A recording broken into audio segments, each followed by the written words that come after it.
I'm so pumped to see this guy, Bryce Vine. What's up, man? What's going on, my brother? I'm just hanging in here, dude. We are. This is the ultimate in social distancing because we're doing this via Skype. I'm looking at you right now. Where you at? I'm at home. I'm in my room. This is my poster. I could show you around the house. You know what? Maybe we should take a peek. We'll do a quick Instagram live in a little bit to get a Yeah. look around there. But you guys, we're living in a crazy time, but we're gonna get through this. We got lots to talk about. Bryce Vine is here. On with this countdown. Let's do song number 20. That was song number 19 this week on the iHeartRadio countdown. What up? It's JoJo on the radio. Bryce Vine is hanging out. Of course, he's doing his part via Skype. I am curious, man. What we're dealing with, this Corona pandemic. You're usually on the road 365 days of the year. Are you stir crazy yet? About Nah, man. For me, this is slightly a vacation. Now, I get to do things that I never get to do, like grocery shop. Even though the options are a lot, a lot more slight. But no, man. This so far. It's been kind of nice for me, for lack of a better word. Just trying to catch my footing and figure out how to write from all this perspective, man. Tell me how your trip to the grocery store went, because I'm guessing it wasn't what you had planned a month ago. Man, it wasn't what I remember. Yeah, yeah. I asked it. Well, I asked if they had garlic, and I found they didn't have it. They didn't have any garlic at Whole Foods. I was trying to make my grandma's like old pasta. These are the things that I'm like appreciative for having more time with. Like I've been wanting to make this old traditional Italian pasta that has been passed down for generations from my family. I'm the only one who knows how to make it. I'm finally getting to do it. They don't have garlic at the supermarket.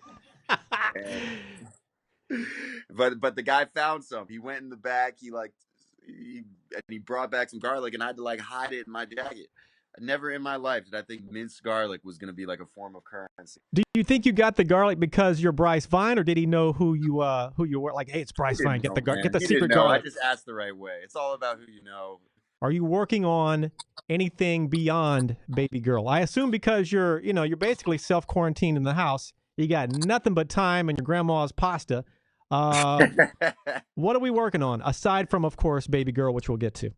Yeah, man. Yeah, it's a little difficult to get used to working from home. Right. That's why you're not at home right now. You're not at home right now. I'm in the studio. We are so sanitized. You could eat a full course meal on my back right now. It's crazy.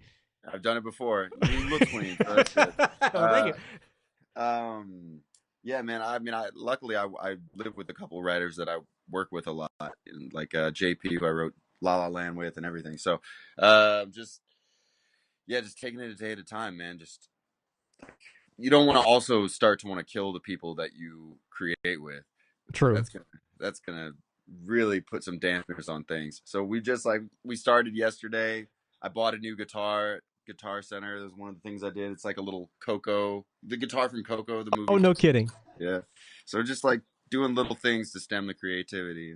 Was it called the Coco guitar? Is that kind of like, is there like, it's there's a rack like, hey, here's the Coco guitars. That kind of a, There's a whole wall of just uh, different Disney movie guitars at Guitar Center. It's actually fascinating. love it, man. There's not. Bryce Vine, of course, hanging out. Time for an extra track, you guys. Check this. This is your need to know song of the week. That was song number 17 this week on the iHeartRadio countdown. What up? It's JoJo on the radio. Bryce Vine is hanging out. Bryce hit me up the other day. He texted me. Super cool to hear from you, by the way. And you told me that you one of your friends posted this, or you saw this meme, and it said, "This episode that we're living in, this is the worst Black Mirror episode of all time."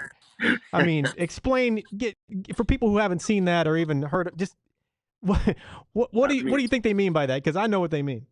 it's just the fact that you can count on your hands how many awful things have already happened this year. Like we lost Kobe in the weirdest possible way, and his True. daughter. The city, it that hit the city hard. The Australian bushfires was a crazy thing from across the planet that people were trying to help with. Uh, the locusts in was that in Africa? This big locust thing that happened that was out of control. I Goodness.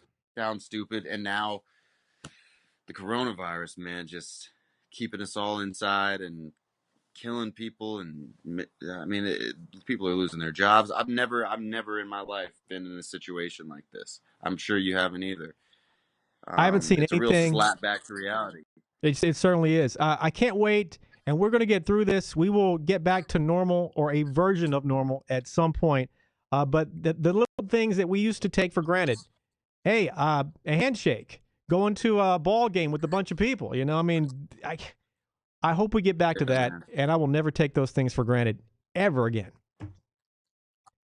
Yeah, I mean, if there's one thing that we're all feeling as a planet, it's it's the realization that we need to be more appreciative of life and how life has been for us and how quickly it can change.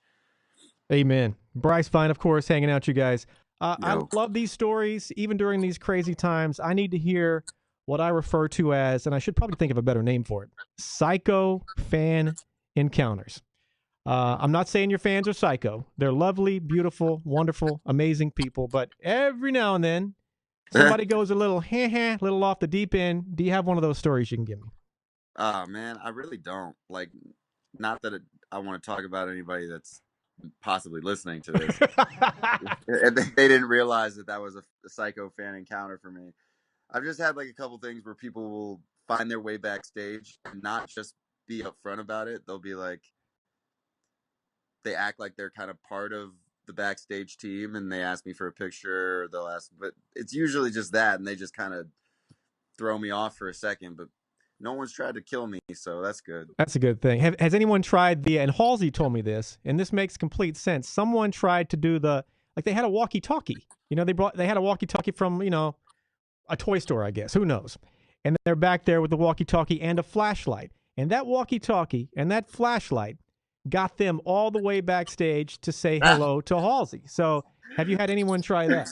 That's all it would take, honestly. That's all it would take. You just need conviction, a flashlight, and a laminate of any kind. Bryce, at some point we're going to get back to normal, and the word tour will come back into play at some point. Have you thought about a future upcoming tour or a digital tour? Matter of fact, I talked to Sydney from Echo Smith a couple of minutes ago. She's working on what she's calling a digital tour. Have you run that through your mind at all? Well, what is that? You mean literally just I was playing about to ask. shows I, online? I was about to ask you what that is, because she said she's working on a digital tour, and I should have asked her. But how do you tour digitally? I don't know. So I guess that was going to be my Well, I'll have question, to but I talk guess you to don't her and know. get to the bottom of it. But I mean, I hope we just get back to normal soon, man. I'm sure everybody does, but touring is, Right. I mean, playing the live shows. That's my happiest that I can be. You know, playing for live, and it's so funny how people are still even on commenting on Instagram and all this stuff like, come to Brazil, come to, it's like, no, yeah, trust me, I want to more than ever.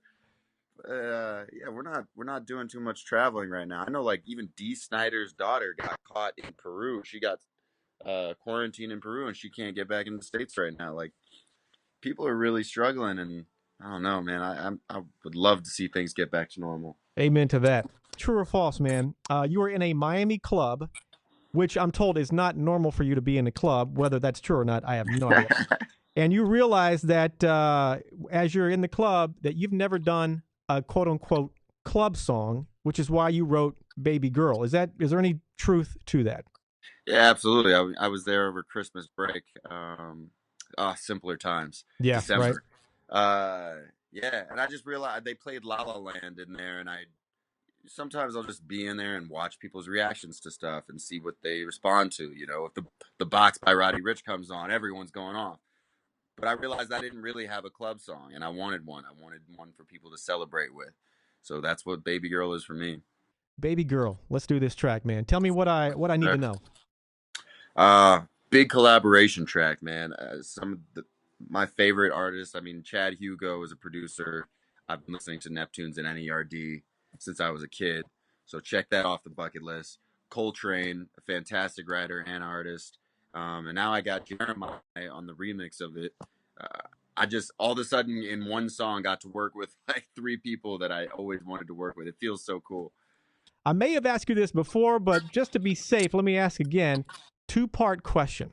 Okay. What is the biggest crowd you've ever played for? And the complete flip of that, have you ever been booed?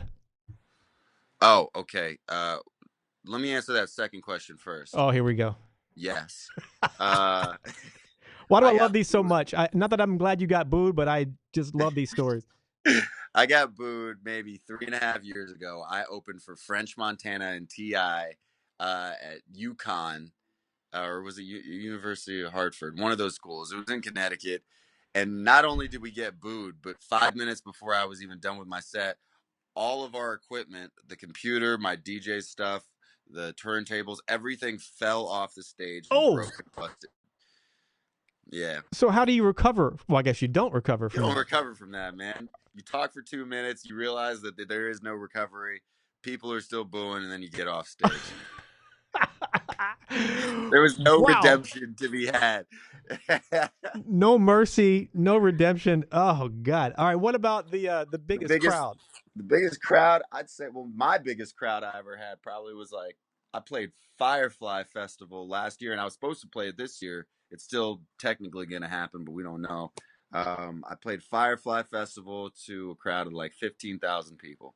Bryce, the other day we're talking via text, and you told me this story because I said, "Hey, how you doing with the Corona pandemic and whatnot?"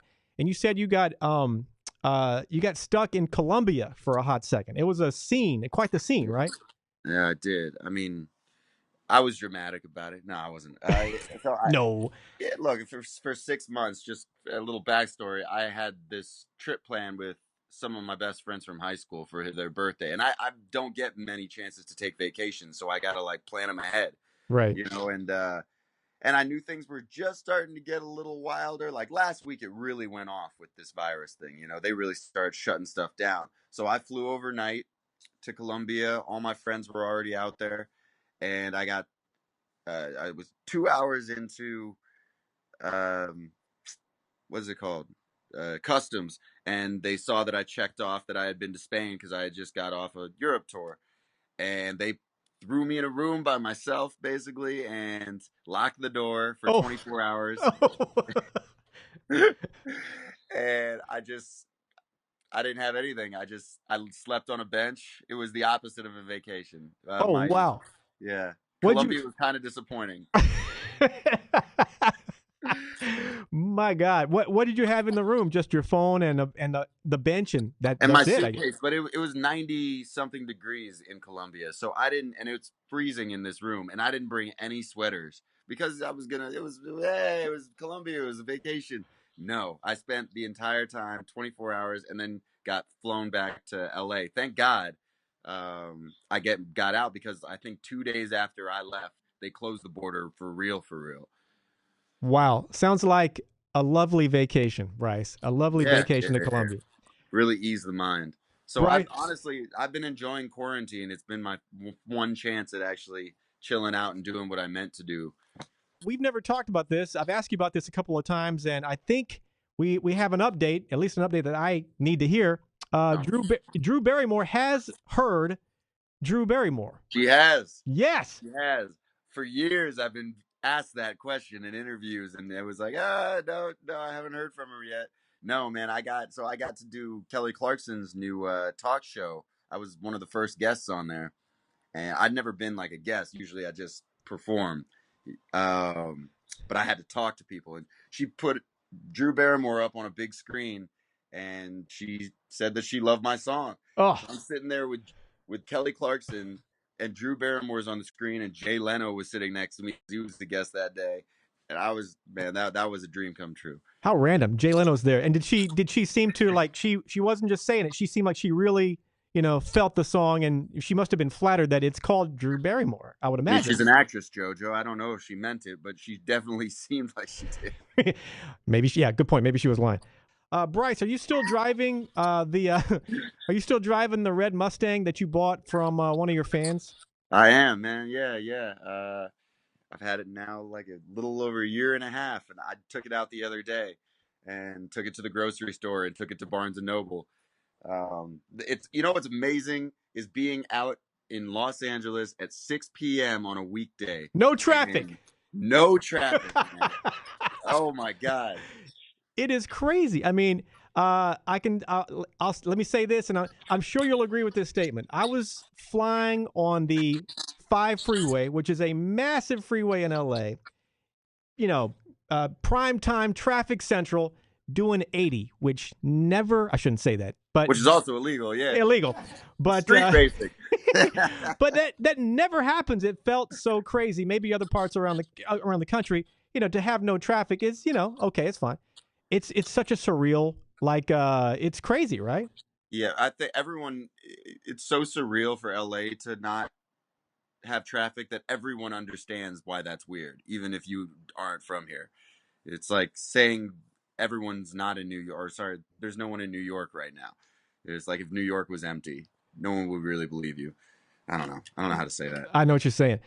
Well, you can catch Bryce Vine driving around LA about 80 miles an hour every day, just so you guys know. Yeah, don't do that's you. I'm sorry, that's me. Yeah. Don't put that on me. Bryce, what is the most awkward place you've been asked for a selfie? Obviously, it took place prior to all this chaos going on, but most awkward place.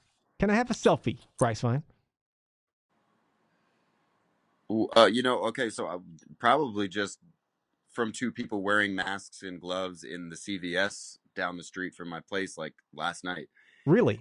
Yeah, I mean, it was just everyone's so quarantined and so nervous for good reason that I was kind of shocked that two people came up to me who were clearly concerned with their health, and they wrapped their arms around me.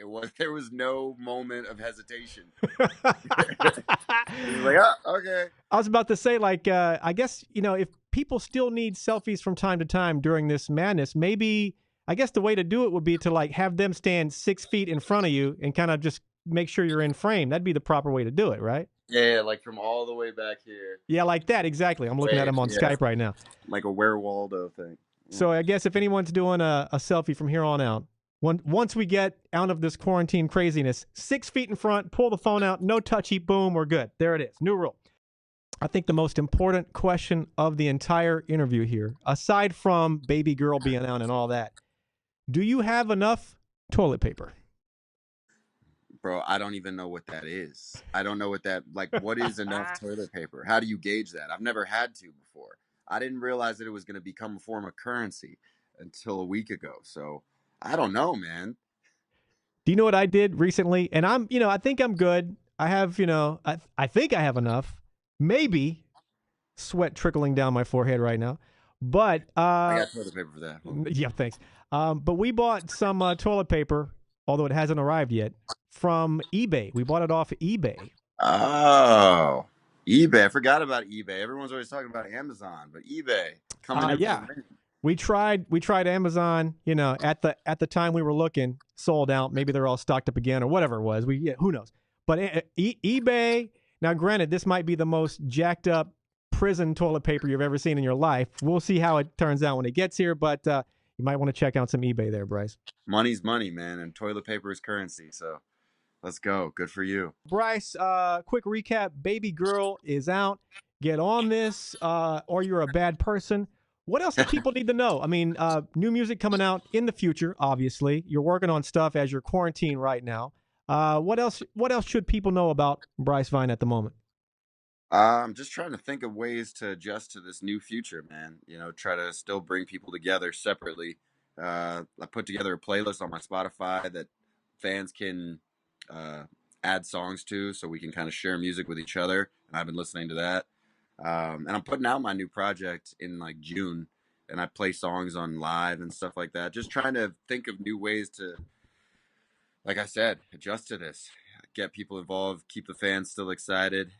Even if I can't really play shows, I gotta ask Echo Smith how they're doing these live, not live shows, digital tours. Yeah. Talked to Sydney from Echo Smith earlier, and she mentioned doing a digital tour, and I'm not quite sure really what that means. Maybe I should know, and I don't. But we definitely have to figure that out. The one thing I'll say as we wrap this up is the one thing I'm sad about. Every day or every interview that I do, I brush my teeth before the interview. And just so happens, Bryce, the last couple of times he's come in, he brought his toothbrush, and we go into the radio station bathroom, and he's in one sink and I'm the other, and we have like a little toothbrush moment. And I guess we can't can't do have that. that anymore, man. We Nah. can't do that. But Bryce, good to see you, man. Hey, you too, man. Thanks for always being so cool. Absolutely. At the end of every interview, normally I do a fist bump to make it official, but virtual fist bump to make it official. Bryce Fist bump, Vine. baby. Bye, yeah. Boom.